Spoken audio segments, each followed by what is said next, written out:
இந்த வீடியோல ஏற்கலப்பையில மாட்டி சுயம்புவா வெளிவந்து கோவில் வாங்கின சுந்தர மகாலிங்கம் அங்காளேஸ்வரி அம்பாளை பத்தியும் சதுரகிரி சாஞ்ச லிங்கத்துக்கும் சதுரகிரி மலைக்கும் காவலா நின்ன பிளாவடி கருப்பன் தாய் இடத்தை விட்டு பழையனூர் கிராமத்துக்கு காவல் வந்து நின்ன கதையை பத்தி பார்க்க போறோம். வீடியோவை கடைசி வரைக்கும் பாருங்க. இந்த கதை கிட்டத்தட்ட 200-250 வருஷத்துக்கு முன்னாடி சிவகங்கை மாவட்டத்தில் உள்ள பழையனூர் கிராமத்துல நடந்ததா சொல்றாங்க. அந்த காலகட்டத்தில் இந்த சிவகங்கை மாவட்டத்தை வீரமங்கை வேலு நாச்சியார் ஆட்சி பண்ணிக்கிட்டு வந்திருக்காங்க. ஆடிப்பட்டம் விதப்பு விதைக்கிற காலம். கால பொழுது விடிஞ்ச உடனே விதநெல்லை எடுத்துக்கிட்டு பெண்களும் உழவு மாட்டை ஓட்டிக்கிட்டு ஏற்கலப்பைய தூக்கிக்கிட்டு ஆண்களும் கூட்டம் கூட்டமா வயக்காட்டை நோக்கி போய்கிட்டு இருக்காங்க. இதுல சில பேர் தான் சொந்த வயலுக்கு உழவு ஓட்டவும் பல பேர் கூலிக்கு உழவு ஓட்டவும் போறாங்க. அப்படி கூலிக்கு உழவு ஓட்டுற ஒருத்தன் வயலுக்குள்ள மாட்டை பூட்டி கலப்பையை ஏத்தி கொழுவ நிலத்துல ஆழமா பதிச்சு இறுகி கடந்த பூமியை பொளந்து போட ஆரம்பிக்கிறான். முதல் 2 வரிசையை ஓட்டி முடிச்சு 3வது வரிசைக்கு மாட்டை திருப்புனா மாடு ரெண்டும் நகல மாட்டாம அப்படியே நிக்குது. நகல மாட்டாம நின்ன மாட்டு ரெண்டையும் சாட்ட கம்பெடுத்து அடிக்க ஆரம்பிக்கிறான். மாடு அடிதாங்க முடியாம முழு மூச்சா கலப்பையை இழுக்குது.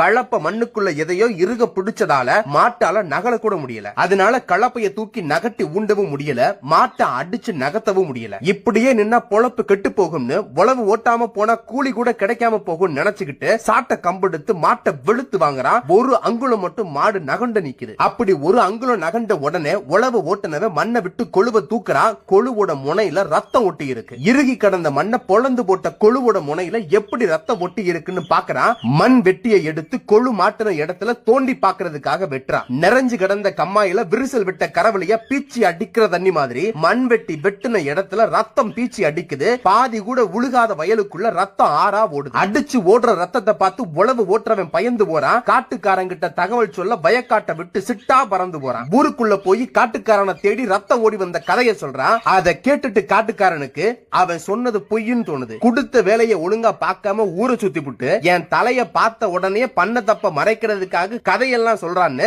அந்த காட்டுக்காரன் நினைக்கிறான். அவன் அப்படி நினைக்கிறத அவனோட பார்வையிலேயே இந்த உழவு ஓட்டுறவன் புரிஞ்சுக்கிறான். எசமா என்ன நீங்க என்ன வேணாலும் நினைச்சுக்கங்க, ஆனா நான் சொல்றதுதான் உண்மை. காலையில மாட்டை பூட்டி கலப்பைய ஊண்டி உழவு ஓட்ட ஆரம்பிச்சு 2 வருஷம் தான் ஓட்டி முடிச்சேன். 3வது வரிசைக்கு மாட்டை திருப்பும் போது மண்ணுக்குள்ள இருந்து ரத்தம் வடிய ஆரம்பிச்சிச்சு. நான் பயந்து போய் தான் அந்த இடத்தை விட்டு ஓடி வந்து செய்தி சொல்ல உங்களை தேடி வந்தேன். என் வார்த்தையில நம்பிக்கை இல்லைன்னா கூட பரவாயில்ல, கொஞ்சம் நேர்ல வந்து பாருங்க, உங்களுக்கே தெரியும் நான் சொன்னது பொய்யில்லைன்னு புரியும்னு அந்த உழவு ஓட்டுறவன் காட்டுக்காரனை கூப்பிடுறான். காட்டுக்காரனும் சம்மதிச்சு இவன் சொன்னபடி நடந்திருக்கான்னு பாக்குறதுக்காக வயக்காட்டை நோக்கி போறான். அதுக்குள்ள அக்கம் பக்க தோட்டத்துல வேலை செய்யறவனுக்கு எல்லாம் நடந்த செய்தி தெரிஞ்சு உழவு காடு திருவிழா கூட்டமா மாறி நிக்குது. கூட்டத்தை விளக்கிக்கிட்டு வயலுக்கு சொந்தக்காரன் உள்ள பூந்து போறான். ஏர்ல பூட்டின மாட்டோட முதுகுல சாட்டக்கம்பு விழுந்த தடம் பலமா தெரியுது. ஏர் கலப்பையோட கொடுவுல ரத்தம் ஒட்டி சொட்டி நிக்குது. மண் வெட்டியால மண்ணை வெட்டின இடத்துல ரத்த வெள்ளம் ஓடி தேங்கி நிக்குது. அந்த உழவு ஓட்டுனவன் சொன்ன மாதிரி தான் எல்லாம் நடந்திருக்குது. நேரமாக சேதி கேட்டு ஊரு சனம் கூடிக்கிட்டே இருக்குது. இந்த ரத்த வெள்ளத்தை பார்த்த சனங்க அது என்னன்னே தெரிஞ்சுக்காம ஆளுக்கு ஒன்னா பேசி பீதியை வேற கிளப்ப ஆரம்பிக்கிறாங்க. அப்படி இதுக்குள்ள என்ன இருக்குன்னு முழுசா தோண்டி பார்த்துருவோம். அப்பதான் உள்ள என்ன இருக்குன்னு முதல்ல தெரிய வரும். தெரிஞ்சுக்கிட்டதுக்கு அப்புறம் தான் இந்த பரபரப்பும் பீதியும் கொஞ்சம் குறையும்னு காட்டுக்காரன் நினைக்கிறான். அதுக்காக உழவு ஓட்ட வந்தவனவே கூப்பிட்டு, இந்தப்பா தம்பி, அந்த மம்பட்டி எடுத்து முழுசா தோண்டு, உள்ள என்னதான் இருக்குன்னு பாத்துருவோம். இதுக்கு பயந்து இப்படியே விட்டுட்டு போனோம்னு வச்சுக்கேன், நரம்பு இல்லாத நாக்கு நாளையும் பேசும். கற்பனைக்கு கைகால வளர்த்து விட்டு இதுக்குன்னு தனியா கதையை உருவாக்கி ஊருக்குள்ள பரப்பி விட்டுரும். நாளை பின்ன என் காட்டுக்குள்ள எவனுக்கு காலை வைக்க கூட பயப்படுவான். பொண்ணா விளைஞ்சு கிடக்கிற பூமி புழுதி பொட்டலா மாறி போயிடும். அதனால இறங்கி தோண்டுப்பான்னு காட்டுக்காரன் சொல்றான். காட்டுக்காரன் சொன்னதும் உழவு ஓட்ட வந்தவன் எசமா சொன்னதை தட்ட முடியாம மண்ணுக்குள்ள ஒளிஞ்சு கிடக்கிற அந்த விபரீதத்தை தோண்டி பார்க்க பயந்துகிட்டு தயக்கத்தோட மண்வெட்டியை எடுத்து கொத்த தயாராகிறான். மண்வெட்டியை தலைக்கு மேல ஓங்கி வெட்ட போகும்போது கூட்டத்துல வேடிக்கை பார்க்க நின்ன சனங்களுக்கு மத்தியில இருந்து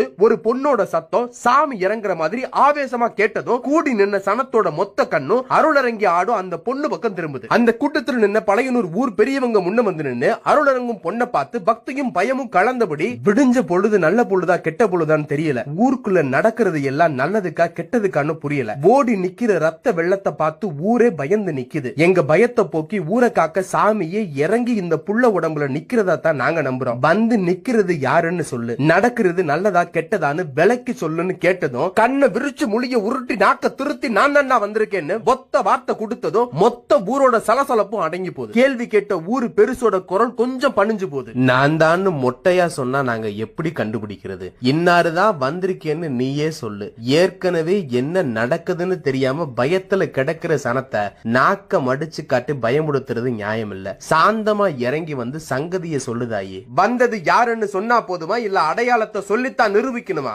ஆடி வந்த சாமியை சோதிச்சு பாக்குற அளவுக்கு சக்தி இங்க யாருக்குமே இல்ல. எங்க சங்கடத்தை தீர்க்க வந்த சாமி யாருன்னு சொன்னா போதும் தாயி. ஆதி சக்தியான ஆதி சிவனோட நாயகிடானா, அகிலமான சக்தி இங்க அங்காள பரமேஸ்வரியா என் புருஷனோட நின்று ஆட்சி பண்ண இடப்படாது. சுயம்பு வடிவா மண்ணுல புதஞ்சு கிடந்த நாங்க வெளியே வரும் காலம் வந்துருச்சு. அதனால நாங்க மறைஞ்சு கடந்த இடத்துல எடுத்து வச்சு கோவிலும் கோபுரமும் கட்டி வையே. ஊரும் பேரும் தானா ஒசரும் பஞ்சம் பட்டுன்னு எல்லா மறையும் கஷ்டமும் கண்ணீரும் காத்தாகரையும். அத்தா அங்காள ஈஸ்வரி, நீயே வந்து குடிகொள்ள ஆசைப்பட்டதுக்கு பிறகு எங்களுக்கும் எங்க ஊருக்கும் அதை விட பெரிய சந்தோஷம் என்ன இருக்க முடியும் தா? எல்லாம் இருந்தும் கோவில் இல்லை என்ற குறையோடு இருந்த எங்களுக்கு எங்க குறை தெரிஞ்சு அருள் கொடுத்து குடி நிக்க வந்த உனக்கு கோட்டை செவரும் கோபுரமும் கொடிமுறமும் கட்டி உன்னவோ மனசு போல கொண்டு செலுத்துறோம் தாயின்னு பழையனூர் ஊர் பெரியவரும் அந்த வயலுக்கு சொந்தக்காரனும் ஆத்தா வார்த்தைக்கு கட்டுப்பட்டு சம்மதம் கொடுக்கறாங்க. அருளரங்கி ஆடின பொண்ணை விட்டு ஆத்தா மலையேற மயங்கி விழுகிறா. அவளுக்கு தண்ணிய தெளிச்சு எழுப்பி விட்டு கொழு மாட்டின இடத்தை முழுசா தோண்ட ஆரம்பிக்கிறாங்க. லிங்க ரூபத்துல அப்பன் சிலையும் நின்ற வடிவத்துல அம்பாள் சிலையும் அருளரங்கி சொன்னபடி இருந்தது. அதை எடுத்து வச்சு நல்ல நாள் பார்த்து ஊர் கூடி முடிவெடுத்து கோவில் கட்ட ஆரம்பிக்கிறாங்க. கோவில் வேலை நினைச்சதை விட வேகமா நடக்க ஆரம்பிக்குது. கோவில் வேலை பாதி முடிஞ்ச சமயத்துல ஒரு நாள் அப்பனு அம்பாளும் சுயம்புவா வெளிப்பட்ட அந்த காட்டுக்கு சொந்தக்கார அசந்து தூங்கு சாமத்துல அப்பன் சடையன் கனவுல போய் கோவில் வேலை முடிச்சு என்னை எடுத்து வைக்க நேரத்துல எனக்கு சந்தன மரத்தால செஞ்ச புது பம்பை எடுத்து அடிச்சாதான் நானும் அவளும் நில நின்று அருள் கொடுப்போம்னு சொல்லி மறைய படுக்கையை விட்டு பதறி எழுந்த காட்டுக்கார விடிஞ்சு விடியும் முன்ன பழையனூர் ஊர் பெரியவங்களை எல்லாம் தேடி பிடிச்சு போய் சடையன் கனவில் வந்து சொன்ன செய்தியை சொல்லி ஊரு சனத்தை கூட்ட சொல்றான். அதுபடி ஊரு சனத்தை கூட்டி அன்னைக்கு அருளரங்கி செய்தி சொன்ன பொன்னையை வரவழைச்சு ஊர் கோடாங்கிய வச்சு உடுக்கை அடிச்சு அங்காள ஈஸ்வரியை வரவழைக்கிறான். அடிக்கிற உடுக்க சத்தத்துக்கு அந்த பொண்ணு உடம்பு செலுத்த ஆத்தா உள்ள இறங்கி பேச ஆரம்பிக்கிறான். உடுக்கை அடிச்சு என்ன கூப்பிட காரணம் என்னன்னு கூடி நிக்க சனத்தை பார்த்து கேட்ட உடனே ஊரு பெரியவங்க எல்லாம் ஆத்தா பேச ஆரம்பிச்ச அடுத்த கணமே கால்ல விழுந்து எழுந்து உடம்ப வளைச்சு தலைய வணங்கி,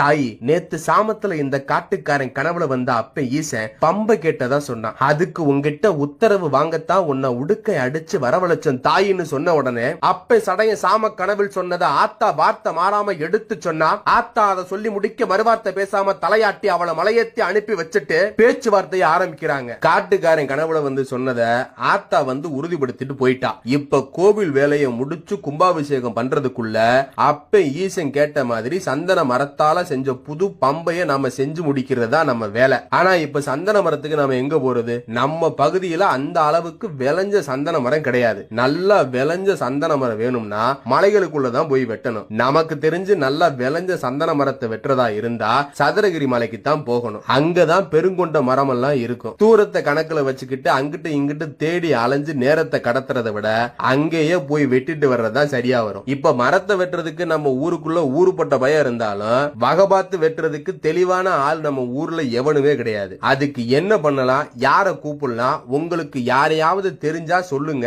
அது யாரு என்னன்னு விசாரிச்சு ஊரு சனம் ஒத்துக்குச்சுன்னா தகவல் சொல்லி ஆளை அனுப்பி கூட்டிட்டு வருவோம்னு ஊர் பெரியவர் சொன்னதும் கூட்டத்துல இருந்து ஒருத்தர் எந்திரிச்சு, ஐயா நம்ம திருபுவனத்துல எனக்கு தெரிஞ்சு ஒரு ஆள் இருக்காரு. அவருக்கு சதுரகிரி மலையை பத்தி அங்குலமா தெரியும். அதை விட எல்லா சாதி மரத்தை பத்தியும் அத்தனை விவரமும் தெரியும். அவரை கூட்டிட்டு போனா நாம நினைச்ச மாதிரி வேலையை முடிச்சிடலாம். ஆளு விவரமான ஆளுன்னு தான் சொல்ற, நம்பிக்கையான ஆளான்னு தெரியுமா? சொன்ன நேரத்துல மரத்தை கொண்டு வந்து ஊர் சேர்த்துருவானா இல்ல அதை இதை சொல்லி நாளை கடத்திடுவானா? அப்படி எல்லாம் எதுவும் நடக்காதியா. நம்பிக்கையான ஆளுதான். நான் வேணா கூட போறேன், எனக்கு ஒத்தாசையா ஒருத்தர் அனுப்புங்க. நீங்க குறிச்சு கொடுக்கிற நாளுக்கு முன்னாடியே மரத்தை கொண்டு வந்து ஊர் சேர்க்க வேண்டியது என் பொறுப்பு. சரிப்பா, அப்புறம் என்ன, நீயே உத்தரவாதம் கொடுத்துட்ட. அந்த ஆளை நாளைக்கு நம்ம ஊருக்கு வர சொல்லு, பேசி முடிச்சு வேலையை ஆரம்பிப்போம்னு கூட்டத்தை கலைச்சிட்டு எல்லாரும் கிளம்புறாங்க. அதே நேரத்துல அந்த கூட்டத்துல சொன்ன ஆளுக்கு தகவல் சொல்லி ஒரு ஆளை திருபுவனத்துக்கு அனுப்பி வைக்கிறாங்க. சதுரகிரி மலையை பத்தி அங்குலமா தெரிஞ்சு வச்சிருக்க அந்த திருபுவனத்து ஆள் யாருன்னா, சதுரகிரி மலைக்கு மேல சாஞ்ச லிங்கத்துல குடிகொண்ட முக்கண்ணன் ஈசன் மேல அதீத பக்தி கொண்ட சாமியார் தான் அந்த ஆளு. அந்த ஆள் பேரு கத்தரிக்கா சித்தநாதன். அவரை தேடித்தான் திருபுவனத்துக்கு இந்த பழையனூர் ஆளு செய்தி கொண்டு வந்துகிட்டு இருக்கா. அந்த செய்தியை கத்தரிக்கா சித்தநாதன் கிட்ட எடுத்து சொல்றான். அதுக்கு அடுத்த நாள் காலையில திருபுவனத்துல இருந்து கிளம்பி பழையனூர் கிராமத்து கூட்டத்துக்கு கத்தரிக்கா சித்தநாதன் வந்து சேர்றான். கத்தரிக்கா சித்தநாதன் வந்து சேர்ந்த உடனேயே பழையனூர் பெரியவர் மண்ணுக்குள்ள இருந்து சுயம்புவா வெளிப்பட்ட அங்காளம்மனை பத்தியும் அவ கோவில் கட்ட போட்ட உத்தரவை பத்தியும் சொப்பனத்தில் ஈசன் வந்து சந்தன மரத்தால செஞ்ச பம்பையை கேட்டதை பத்தியும் ஒன்னொன்னா எடுத்து சொல்றாரு. அதை கேட்டுக்கிட்டு இருந்த கத்தரிக்கா சித்தநாதனுக்கு உடம்பெல்லாம் சிலுத்து போய் அவரையே அறியாம அவரு கண்ணுல இருந்து கண்ணீர் வழிஞ்சு ஓட ஆரம்பிக்குது. அந்த கண்ணீரோட நான் இப்ப என்ன செய்யணும் ஐயா? எங்க ஊருக்காக அந்த சிவனுக்காக செய்ய போற பம்பைக்கு சந்தன மரம் தேவைப்படுது. அதுக்கு சதுரகிரி மலைக்கு தான் போகணும். எங்க ஊர் பயலுகளுக்கு அந்த அளவுக்கு மலையை பத்தியோ சந்தன மரத்தை பத்தியோ விவரம் தெரியாது. உனக்கு அந்த மலையை பத்தியும் மரத்தை பத்தியும் நல்லா தெரியும்னு கூட்டத்துல நேத்து பாண்டி சொன்னேன். அதுக்கு தான் உன்னை வர சொன்னோம். நீங்க என்ன பண்றீங்கன்னா மரத்தை வெட்டி தூக்கிட்டு வர்றதுக்கு இந்த பாண்டியும் பிச்சை கருதா தேவனையும் உங்க கூட அனுப்பி வைக்கிறோம். நல்ல விளைஞ்ச சந்தன மரமா கண்டுபிடிச்சு இங்க கோவிலை கட்டி முடிக்கிறதுக்குள்ள மரத்தை ஊர் கொண்டு வந்து சேர்க்க வேண்டியது உங்க பொறுப்பு. இது அந்த ஈசனுக்கு பண்ற தொண்டா நினைச்சு எங்க ஊருக்கு நீங்க செஞ்சு கொடுக்கணும். இதுல உங்க முடிவு என்னன்றதை நீங்க தாராளமா சொல்லலாம். இதுல என்னோட விருப்பம்னு எதுவுமே கிடையாதுங்கய்யா. எல்லாமே அவனோட சித்தம். அவனோட திருமேனி தோலுரிச்சு நரம்பெருத்து இறுக்கி கட்டி கையெழும்ப முறிச்சு குச்சியாக்கி அவை மீட்டன பம்பைக்கு சந்தன மரத்தை தேர்வு செய்யறதுக்கு என்னை இந்த ஊருக்கு அனுப்பி வச்சிருக்கானே, அது நான் எந்த ஜென்மத்துல செஞ்ச புண்ணியமோ. அப்படி இருக்கும்போது இந்த வேலையை நான் மறுப்பனா? அவன் கேட்ட பம்பைக்கு விளைஞ்ச சந்தன மரத்தை தேர்வு செஞ்சு வெட்டி கொண்டு வந்து இந்த ஊருக்கு சேர்க்கணும்ன்றது அப்ப ஈசன் எனக்கு போட்ட கட்டளை. அதனால நீங்க குறிச்சு கொடுக்கிற நாளுக்குள்ள அந்த சந்தன மரத்தை வெட்டி கொண்டு வந்து இந்த ஊருக்கு சேர்க்க வேண்டியது என்னோட பொறுப்புங்கய்யா. சந்தன மரத்தை வெட்ட சதுரகிரி பயணத்துக்கு கத்தரிக்காய் சித்தநாதை ஒத்துக்கிட்டாலும் இங்க புதுசா ஒரு சிக்கல் உருவாகுது. கோவில் வேலை முழுசா முடியாம கும்பாபிஷேகமும் நடக்காம ஊரை விட்டு யாரும் வெளியூர் போய் தங்க கூடாது. அப்படி இருக்கும்போது இந்த பாண்டியும் பிச்சா கருதா தேவனையும் இந்த வேலைக்கு எப்படி அனுப்பி வைக்கிறதுன்னு ஒரு குழப்பம் வருது. இந்த சம்பிரதாயத்துக்கு கட்டுப்பட்டு இவங்க ரெண்டு பேத்தையும் அனுப்பாம விட்டோம்னா கத்திரிக்காய் சித்தநாத குறிப்பிட்ட நேரத்துல மரத்தை கொண்டு வந்து சேப்பானான்ற சந்தேகம் வேற இருக்கு. அப்போ ஊருக்கு நம்பிக்கையான இந்த ரெண்டு பேத்தையும் கத்திரிக்காய் சித்தநாதன் கூட அனுப்பி வைக்கிறதுக்கு வேற என்ன வழி இருக்குன்னு யோசிக்கிறாங்க. இதுக்கு ஆகமத்துல வழி இருக்கான்னு தெரிஞ்சுக்கிறதுக்காக வேதம் படிச்ச யார்கிட்டயாவது கேட்கலாம்னு முடிவு பண்ணும்போது